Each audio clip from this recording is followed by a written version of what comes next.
It's interesting to see the different waves of Catholic personalities and presenters and things over the years. Yeah. You know, like I'm in the kind of wave of, you know, Trent Horn is a fellow, and these fellas, you know, Sure. Christopher would be a little above my time, probably a little after Christopher yours. West? Yeah.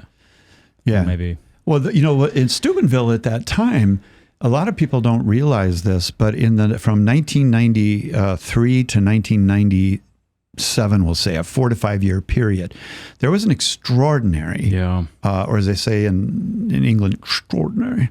It's much better. How they say it in Australia? Extraordinary. Extraordinary.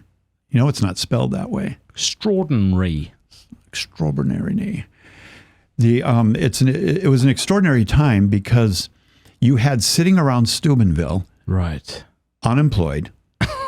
you had Tim Gray, right, Ted Sri, Curtis Martin, Marcus Grodi, myself, Jason Everett. Was Christopher here? No, Jason Everett was. Yeah, he was probably at university at the time. Yeah.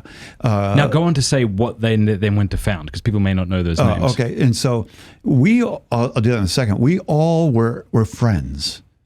No competition, nothing, just friends that love God, were sharing all the best with each other.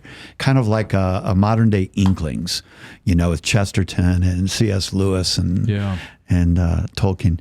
And just really good relationships. Scott was really in a hub there, in a hub role, along with Father Michael Scanlon.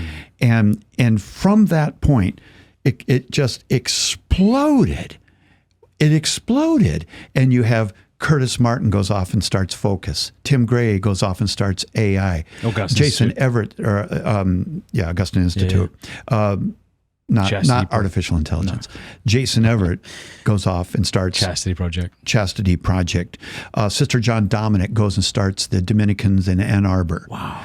She was a part of that. I go to EWTN. Ted goes to Atchison, Kansas.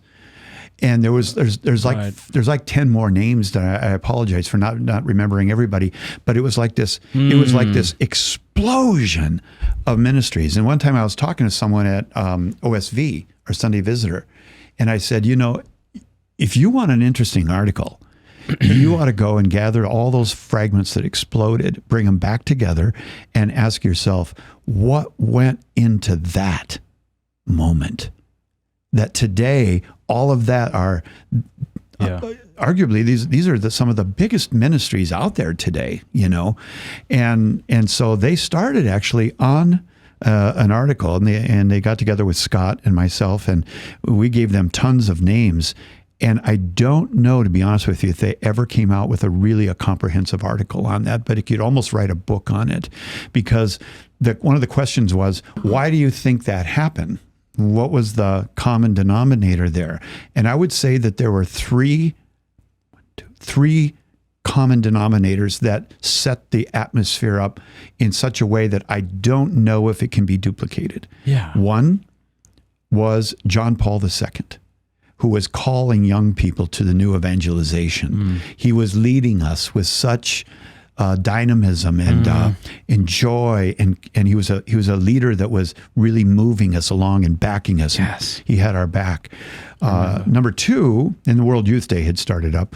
Number two was Father Michael Scanlon, Father Michael Scanlon had a vision for bringing people together and allowing them to incubate around him, and then they would go out and do these works. The third was Scott.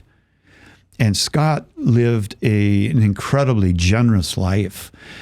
Kimberly and Scott's home was better known as Grand Central Station. They had students that came and lived with them. Ted lived with him. Michael Barber lived with him. Tim Gray lived with him. Ted Sri lived with him. I don't know. There's lots of other ones that have, the scholars around the world. They all did. So when you put that all together, you had the makings of a fraternity of believers and men and some women that were so excited by each other and so lifted up by each other that we all wanted to go out and do something with our lives. We didn't want to stay here. We wanted to go out and do something with our lives. Yeah, we can't replicate movements of grace, can we? No. Because at the end of the day, this was, I think, a work of God. I think so. And those things maybe formed the kind of soil that was fitting for what grew out of it. But Yeah. it's like saying, how do we replicate what St. Francis of Assisi did? It's like, well, you've got the mendicants, you've got the people moving into the cities. Like, there's a lot of other things that happen, but you can't just... Yeah, I think you can take elements of it and learn from it. You know, like friendship, uninhibited friendship that's not competing with each other. You know how it is, though, and you can grow up and you're in ministries and everyone's doing their own thing. And one of the unfortunate things, and I hope I'm not guilty of it, and I hope that others are not as well, is that you can become territorial, you can become tribal, you can begin to protect your area, yes, and you want to grow your area. Well, we all want it to grow, but when it becomes yours, a dynamic changes, and I think you got to watch for that. Yes, leaders have to watch for that. You have to not be pusillanimous. You have to be magnanimous in your giving to each other, to where I can say something to you and say, Matt, here's an insight, and you go, oh, that's amazing. Mm-hmm. And then you say, Jeff, I'm going to use that. I'll give you credit. And I'll say, no, go with it. Yeah. Run with it. It's yours now. Rather than everybody having to make sure that everybody gets credit. And credit's not what it's about. It's the truth, you know. Besides that, I stole it from someone. What's that? Besides that, I stole it from someone. I think it was Patrick Coffin who said the good borrow, the great steal. Yeah. No, that's really good. And I think a question that we should ask ourselves isn't, am I the kind of person who would try to guard my territory such that I'm afraid? The question is, since you are afraid that others will take a part of your pie, how then ought you to act? Because I think to one degree or another, all of us, of course, are more wretched than we tend to think we are. And so just recognizing that is maybe the first step to dealing with it. Yeah. Yeah. Freely you have been given, freely, you freely have been given these things, you freely give them out in your life. That's a really good question, because you no doubt get young people that are graduating from college and they want to know how to be a Matt Fradd, and which is a complex answer, how you end up becoming someone. And other people want to know how you become a Bible teacher and so forth.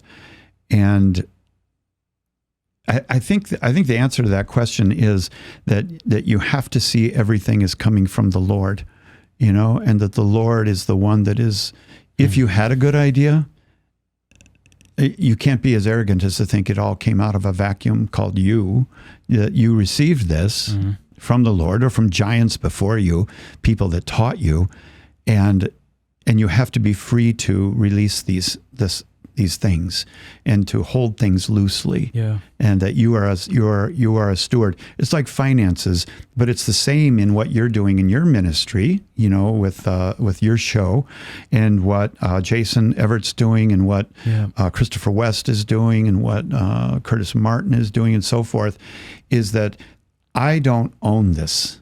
I'm a steward. I am a steward, and I am a steward of all that God has given me. And so as a steward, I have to act responsibly and not take ownership of it myself, because if I take ownership of myself, then I'm also responsible for protecting this and being stingy. Hey, thank you so much for watching. Before you go, do us a favor, leave a comment, let us know what you thought of the video, like, and subscribe.